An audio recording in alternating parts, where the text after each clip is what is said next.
बिस्मिल्लाहिर्रहमानिर्रहीम। अस्सलाम वालेकुम। मैं हूं मुबशर हसन, आपका बायोलॉजी का टीचर। आज हम क्लास 9 के अंदर एवोल्यूशन का सेकंड लेक्चर डिस्कस करेंगे। ओवरऑल हमारा ये 16th लेक्चर है और इसके अंदर हमने क्या डिस्कस करना है, evidences of evolution, natural and artificial selection. ये 3 टॉपिक्स हमने यहाँ पे कवर करने हैं। इस वर्कशीट के अंदर आपको लॉन्ग क्वेश्चन, शॉर्ट क्वेश्चन और MCQs समझाए जाएंगे। देखते हैं जी, सबसे पहले हम चलते हैं अपने लॉन्ग क्वेश्चन की तरफ। हमारा long question evidences of evolution from paleontology and comparative anatomy पर मुश्तमिल है। तो देखते हैं इसके अंदर क्या क्या बातें डिस्कस की गई हैं। तो सबसे पहले तो आप ये देखें कि एविडेंस होता क्या है। तो इस हवाले से हम देखेंगे, evidence for evolution is compelling and extensive, looking at every level of organization in living system. Biologists see the signature of the past and present evolution.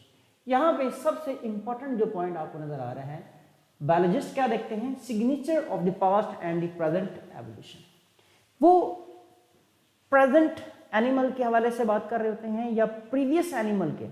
Suppose करें उनको फॉसल्स मिल जाते हैं, फॉसल्स को वो स्टडी करते हैं और आज के एनिमल्स की उस स्ट्रक्चर को स्टडी करके कंपेयर करने के बाद वो बताते हैं कि क्या एवोल्यूशन हुई है या नहीं हुई। बेसिकली एविडेंसेस शोवाइड होते हैं, तो जिससे हमें ये बात वाज़ेह होती है कि एवोल्यूशन हुई है। लेकिन एवोल्यूशन का प्रूफ नहीं होता, एविडेंस ज़रूर होते हैं। जो हमारा यहाँ पर एविडेंस है, एविडेंस फ्रॉम पैलियोंटोलॉजी। तो सबसे पहले हम देखते हैं पैलियोंटोलॉजी क्या होती है। हमने चैप्टर 1 के अंदर ये डिस्कशन की थी पैलियोंटोलॉजी के हवाले से। तो हम कहते हैं study of fossils, study of fossils, यानी कि ये फॉसल्स की स्टडी होती है, स्टडी ऑफ फॉसल्स। अब फॉसल्स की स्टडी करते हुए हमने ये बताना है कि कौन सा ऑर्गेनिज्म किससे डेवलप हुआ है। In addition to offering evidence that ancient species were distinct from modern ones, fossils also show history of organism across the time. अब देखें हमें क्या नज़र आता है, अगर हमें फॉसल्स मिलते हैं, उन फॉसल्स को प्रेजेंट एनिमल्स के, सपोज करें प्रीवियस एनिमल के फॉसल हमें मिले हैं बोन्स के, तो उन बोन्स को और प्रेजेंट एनिमल्स की बोन को जब हम कंपेयर करते हैं तो अगर उसके अंदर हमें सिमिलैरिटीज नज़र आती हैं तो यकीनन हमें ऐसे लगता है कि आज का जो वो ऑर्गेनिज्म है, एनिमल है, स्पीशीज है, वो प्रीवियस उस फसल वाले एनिमल से डेवलप हुआ था। तो उस हवाले से हमें हिस्ट्री ऑफ ऑर्गेनिज्म जो है वो उसकी पता चलती है। तो यहाँ पर हम स्टडी ऑफ फॉसल्स की बात करते हैं। To determine how long ago, कितने साल पहले an organism lived in the relation to another. अब सपोज करें एक एनिमल था जिसका फॉसल मिला है वो 5 मिलियन ईयर्स पहले मौजूद था, और आज के जो एनिमल हैं और उनके आपस में फॉसल यानी कि वो स्ट्रक्चर जो है, सपोज करें होमोलोगस ऑर्गन हो सकते हैं, वो मिलते जुलते हैं, तो हमें वाज़ेह होता है कि इनमें आपस में कोई लिंक ज़रूर था। अच्छा, relation to another scientist classify and age fossil from all around the world. अब एज ऑफ फॉसल यही बड़े डिपेंड कर रही होती है। सपोज करें जैसे जैसे हम पीछे चलते जाएंगे, जितना टाइम गुजरता जाएगा, उस हवाले से ये एज कैसे हमें पता चलती है, रेडियो एक्टिव आइसोटोप्स के हवाले से। जैसे जैसे टाइम गुजरता है, रेडियो एक्टिव आइसोटोप्स जो होते हैं वो लेस रेडियो एक्टिव आइसोटोप्स के अंदर वो चेंज होते रहते हैं, तो वो इस तरह से हम उसकी एज भी कंफर्म कर लेते होते हैं। अच्छा, रिजल्ट ऑफ फॉसल्स के हवाले से बात करते हैं। The resulting fossils record shows the evolution of form over millions of years. जाहिर सी बात है, फॉसल्स से अगर हम ये देखना चाहते हैं तो जो एवोल्यूशन होती है उसमें मिलियन ईयर्स लगते हैं। ऐसा नहीं होता है कि चंद साल उसमें लगे और वो चेंज आए। जो चेंज आता है वो स्लोली स्लोली स्लोली होते होते उसमें मिलियन ईयर लगते हैं, जिस वजह से दो स्पीशीज अलग हो जाती हैं, उनमें रिप्रोडक्टिव आइसोलेशन हो जाती है, वो एक दूसरे पे रिप्रोड्यूस नहीं कर सकते। And tell the tale story of the past. तो इस तरह से हमें उसकी सारी स्टोरी पता चलती है। यहाँ पे हम एग्जाम्पल डिस्कस करते हैं तो हमें नजर आएगा आर्क्योप्टेरिक्स। आर्क्योप्टेरिक्स जो हैं ये रेप्टाइल्स थे, ये क्या हैं, reptiles. As a link between reptiles and the birds, यानी कि इन दोनों के दरमियान में वो आपस में लिंक है। रेप्टाइल्स हम कहते हैं कि जो बर्ड्स हैं ये रेप्टाइल्स से बने हैं, तो कोई ऐसा एनिमल है जो इनके बिटवीन होगा? जी बिल्कुल, ऐसे एनिमल के फॉसिल हमें मिले हैं जिनको हम आर्क्योप्टेरिक्स कहते हैं। ये ऐसे एनिमल थे जिनके पास विंग्स थे, ये उड़ते थे, लेकिन ये रेप्टाइल्स थे। विंग्स थे, उड़ते थे, लेकिन ये रेप्टाइल थे। इसका मतलब है रेप्टाइल्स से जो आर्क्योप्टेरिक्स बने, आर्क्योप्टेरिक्स से फिर क्या बन गए, बर्ड्स बन गए। Exhibiting reptilian feature like clawed digits, इनके जो डिजिट्स थे वो क्लॉड थे, feathers थे एंड विंग्स थे। Researchers have found extremely comprehensive records demonstrating how human and horses have evolved। तो जो साइंटिस्ट हैं वो बताते हैं कि ह्यूमन और हॉर्सेस जो हैं ये कैसे डेवलप हुए। तो हम यहाँ पे हॉर्सेस की बात करेंगे कि हॉर्सेस जो है वो कैसे डेवलप हुए। हॉर्सेस के अगर देखा जाए, हर एक 5 मिलियन के बाद अगर आप पीछे चले जाएँ तो हमें मुख्तलिफ टाइप के हॉर्सेस मिलते हैं। तो एक हॉर्स जो था वो दूसरी टाइप के हॉर्स से डेवलप हुआ, फिर वो उससे नेक्स्ट टाइप की हॉर्स से डेवलप होता है। तो इस तरह से एक सीक्वेंस है। तो जो हम देखते हैं 50 मिलियन ईयर्स पहले वाला हॉर्स और आज से 5 मिलियन ईयर्स वाला हॉर्स और प्रेजेंट हॉर्स, इन सब में चेंजेस आई हैं और ये मुख्तलिफ स्पीशीज़ भी हैं।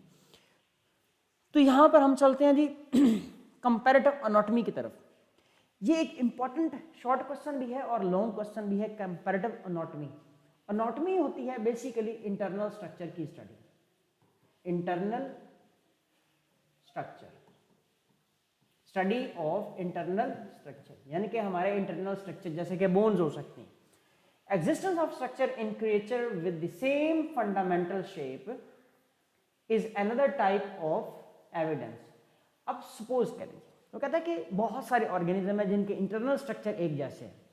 इनकी हम बात करेंगे, फॉर एग्जांपल हम होमोलोगस स्ट्रक्चर की बात करते हैं। फॉर एग्जांपल यहाँ पर मेंशन किया है due to their origin in the appendages of common ancestors, यानी कि सपोज करें अपेंडेजेस की बात करें, टांगों की बात करें, लेग्स की बात करें, तो बहुत सारे एनिमल्स ऐसे हैं जिनकी लेग्स की जो बोन है वो एक जैसी हैं, लेकिन वो अलग स्पीशीज हैं, उनके फंक्शन अलग हैं, स्ट्रक्चर सेम है। The bone in the limbs of human, dog, birds, whale। अब ये 3-4 उसने ऑर्गेनिज्म बता दिए। ह्यूमन के देखें, डॉग के देखें, बर्ड के देखें, वेल के देखें। आप डॉग और बर्ड के बात कर सकते हो। अब डॉग की जो लेग्स होती हैं 4 लिम्ब, यानी कि आगे वाली टांगें, उससे जो डॉग है वो रनिंग करता है, भागता है।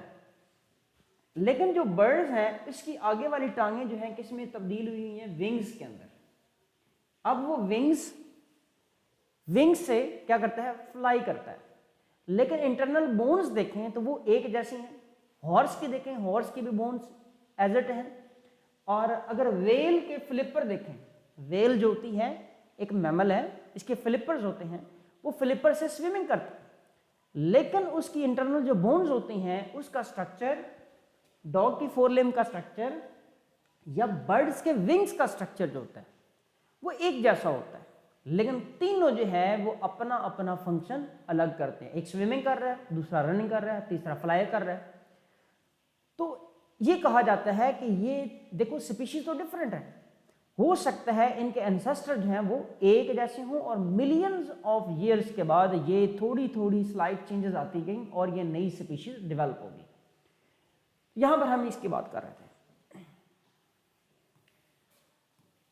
आगे देखें, the shape and size of these bones have evolved over time in different animal but their general structure has remained the same, यानी कि उनका स्ट्रक्चर तो डिफरेंट हो गया है लेकिन स्टिल उनका जो जनरल स्ट्रक्चर है वो एक जैसा है। जैसा कि अब जो बाजू होता है, इसकी जो बोन्स होती हैं, जो पहली बोन है humerus, then radius ulna, then carpal, then metacarpal, then phalanges. तो ये सारी बोन जो हैं इसे हम क्या बोलते हैं, पेंटाडेक्टाइल स्ट्रक्चर। तो इनका ये स्ट्रक्चर जो है वो सेम होता है।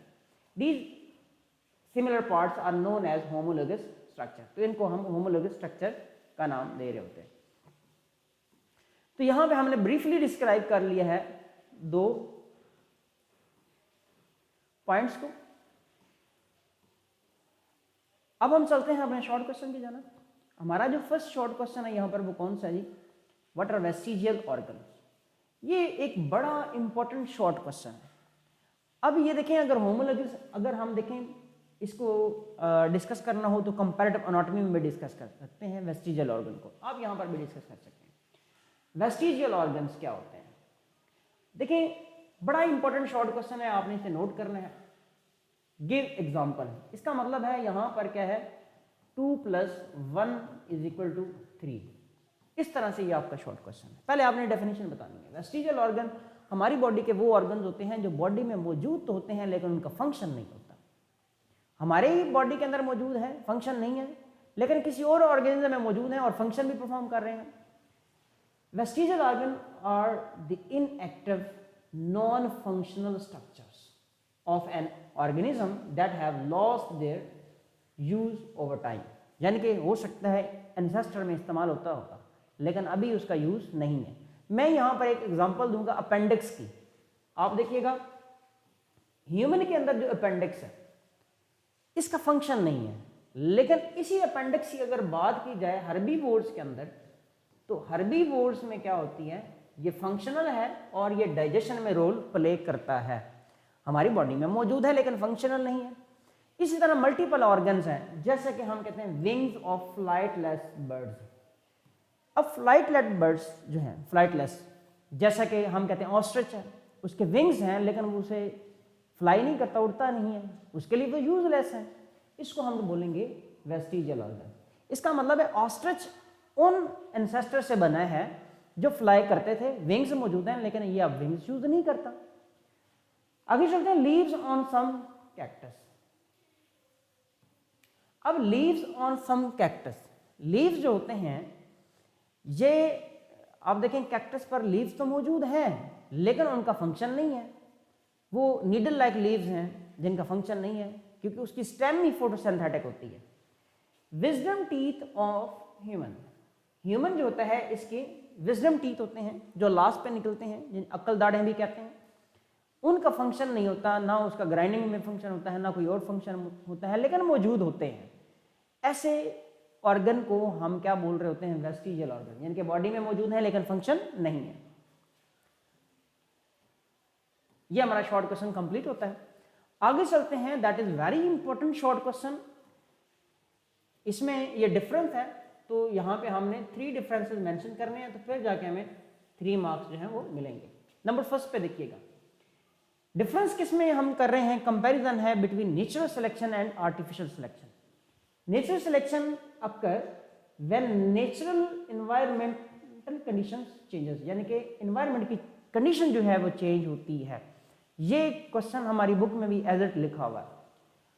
It is selected by man, यानी कि आर्टिफिशियल सिलेक्शन ह्यूमन सिलेक्ट कर रहा है, नेचुरल सिलेक्शन में जो ऑर्गेनिज्म की सिलेक्शन हो रही है वो नेचर सिलेक्ट कर रही है। सर्वाइवल ऑफ फिटेस्ट, जो सबसे बेहतरीन था उसको सिलेक्ट किया गया। Number second, varieties are produce by mutation.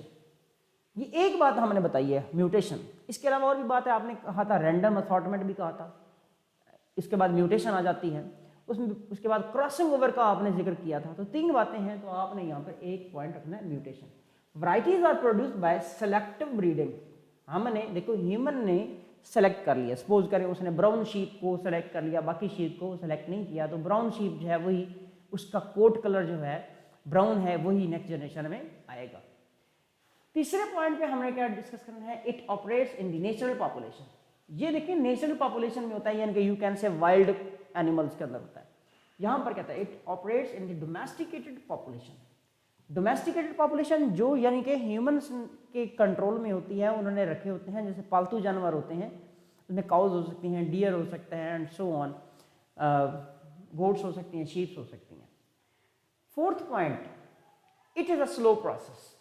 Natural selection slow process and takes 1000 to millions of the years, लेकिन यहाँ पर क्या होता है? It is fast process and results are immediate, यानी कि नेक्स्ट जनरेशन में चेंजेस आएंगे। आपने सपोज करें ब्राउन शीप सेलेक्ट की थी, या ऐसी शीप सेलेक्ट की थी जो मिल्क ज़्यादा प्रोवाइड करती थी, या ऐसी शीप सेलेक्ट की थी जिसकी फर अच्छी थी, वूल ज़्यादा थी, तो डेफिनेटली उसकी नेक्स्ट जनरेशन के अंदर वूल ज़्यादा होगी। तो वो एक ही जनरेशन के अंदर उसमें चेंजेस आ जाती हैं, लेकिन यहाँ पर स्लो चेंजेस आती हैं और थाउजेंड और मिलियंस ऑफ ईयर्स लग सकती हैं। तो ये एक क्वेश्चन था, ये भी बड़ा इंपॉर्टेंट है। How we improve plants by selection. Selection से हम प्लांट्स की इंप्रूवमेंट कैसे कर सकते हैं? देखिए, farmers have been using selection to create plants with desirable features. यानी कि फार्मर ने हमेशा ऐसे प्लांट्स को सेलेक्ट करना है जिसके फीचर्स जो होते हैं वो डिजायरेबल हों, अच्छे हों। सपोज करें उसमें यील्ड ज़्यादा हो, उनका साइज बड़ा हो, so on. They frequently choose varieties that will cause plants to do. कौन सी? Grow larger, grow quickly, be drought resistant. ये 3 बातें बताई गई हैं। और इसके अलावा आप यील्ड का भी बता सकते हैं कि वो जल्दी ग्रो कर लें, उसके मतलब ग्रोथ ज़्यादा हो और वो लॉन्गर हो, जैसे कि लार्जर हो। क्विक ग्रो करें, मतलब ऐसा नहीं है कि वो 6 महीने लगा दें, वो चाहता है कि वो 1 महीने के अंदर ही हमें जो है यील्ड प्रोवाइड करें। तो इस तरह से how we improving animals by selection. हम एनिमल्स को कैसे इम्प्रूव कर रहे हैं? By selection. जैसे कि अभी हमने बात की, हम सपोज करें आपके पास बहुत सारी गोट्स हैं। एक गोट ऐसी है जिसमें मीट कम है, बाकी गोट्स ऐसी हैं जिनमें मीट ज़्यादा है। तो हम जाहिर सी बात है क्या करेंगे, जिनमें मीट ज़्यादा है उनको सेलेक्ट कर लेंगे।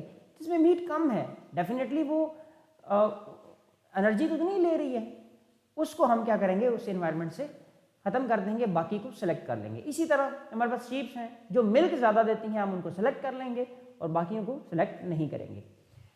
चलते हैं जी आगे। Number first, cow that generate a lot of milk. यहाँ पर काउ की एग्जांपल आ गई। एंड हाई क्वालिटी मीट, हमने वो सेलेक्ट कर लेनी है। They serve as parent for the following generation. In this manner a breed of cow that can produce more milk than the original breed is developed. जाहिर सी बात है, ये पहला पॉइंट था, ये सेकंड पॉइंट। हमने क्या करना है, काउ जो ज़्यादा मिल्क प्रोड्यूस करती है उसको सेलेक्ट करना है, फिर उसकी ब्रीडिंग करवानी है। अब क्या होगा, जब उसकी जनरेशन होगी वो ज़्यादा मिल्क प्रोड्यूस करने वाली होगी। By consistently choosing pigeons with unique breeding features. अब यहाँ पे पिजन की एग्जांपल आ गई। Over a long period keepers have created a wide range of pigeon varieties.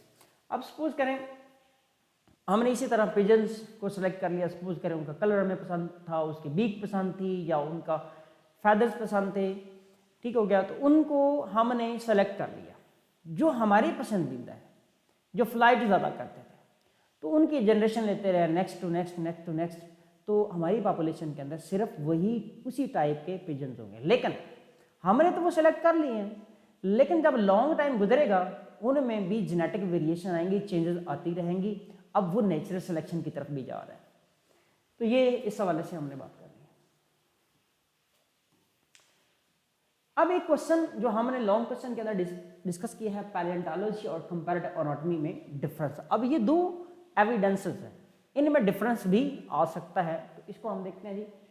पैलियोंटोलॉजी पहला पॉइंट देखिए, इसके लिए यहाँ पे शॉर्ट क्वेश्चन आया तो कितने, एटलीस्ट 3 पॉइंट्स हमने डिस्कस करने हैं। It is study of fossils. Comparative anatomy, it is study of similarities and differences in the body structure of the organism. यहाँ पे it provides evidence of evolution from remains of ancient organism. यानी कि remains की बात कर रहा है, यानी कि फॉसिल्स की बात कर रहा है।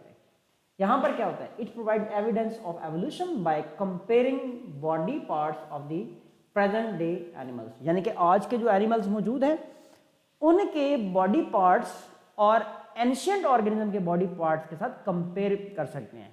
या फिर यूं कर सकते हैं कि आपके पास एक हॉर्स है, आप डॉग के साथ कंपेयर कर सकते हो, मौजूद है। इस तरह डॉग है, बर्ड्स के साथ कर सकते हो, ह्यूमन के साथ कर सकते हैं, रेल के साथ कर सकते हैं, फिश के साथ कर सकते हैं। यानी कि जो प्रेजेंट एनिमल हैं उनके साथ अगर प्रेजेंट और पास का किया जाए तो वो पैलियोंटोलॉजी के अंदर आ जाएगा।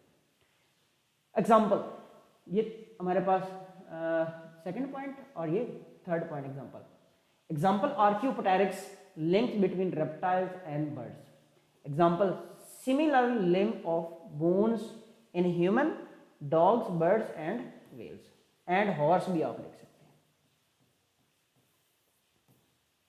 ये हमारा 5th वन शॉर्ट क्वेश्चन था।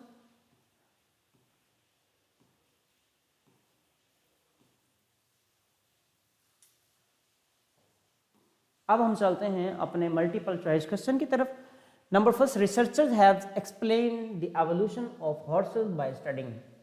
अब हॉर्सेस की एवोल्यूशन कैसे स्टडी की गई? मैंने आपको बताया कि हॉर्सेस जो हैं आज से 50 मिलियन ईयर्स भी पहले थे, फिर चेंज आया 35 मिलियन ईयर्स वाले, उससे चेंज थे, फिर 25 million, then 15 year, then 5 million.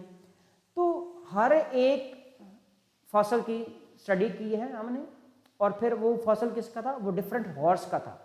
फिर उनकी फसल की स्टडी करते हुए वो 50 मिलियन वाला और आज वाला हॉर्स, उसमें सिमिलैरिटीज चेक की गई है।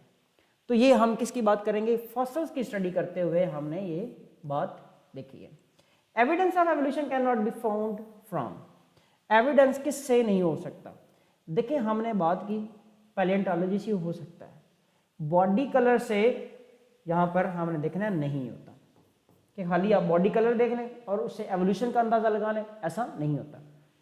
सिलेक्टिव ब्रीडिंग से होता है, कंपैरेटिव एनाटॉमी से हो सकता है।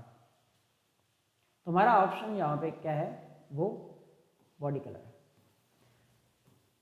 The inactive structure of an organism, यानी कि इनएक्टिव स्ट्रक्चर है ऑर्गेनिज्म के, that loss function over time, यानी कि स्ट्रक्चर मौजूद है, इनएक्टिव है, फंक्शन नहीं है, इसको हम क्या बोलेंगे? होमोलोगस। ऐसा नहीं है, वेस्ट पार्ट ऐसा नहीं है, इनको हम बोलेंगे वेस्टिजियल ऑर्गन, और बोथ ए एंड सी भी नहीं हो सकते।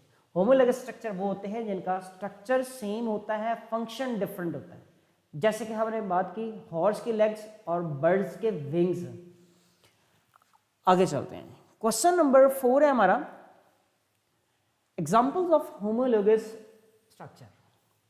Fingers of human, appendix, limb of bone and horse and birds, ये हमारा आ जाएगा यहाँ पे। Wings of butterfly and birds and butterfly, ये होता है एनालोगस ऑर्गन, तो ये होमोलोगस ऑर्गन है।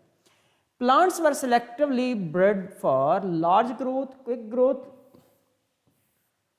ड्रॉट रेजिस्टेंस, तो इसमें क्या आएगा? All of these. सब के लिए प्लांट्स इस तरह से सिलेक्टिव ब्रीडिंग प्लांट्स की होती है। आपने हमारे चैनल को सब्सक्राइब करना है, हमारी वीडियोस को लाइक करना है, कमेंट्स देने हैं, अपनी सजेशन देनी है। आज का लेक्चर हमारा कंप्लीट हुआ है, हम होंगे नेक्स्ट लेक्चर के साथ हाजिर आपके साथ। अपना ख्याल रखिएगा। अल्लाह हाफ़िज़।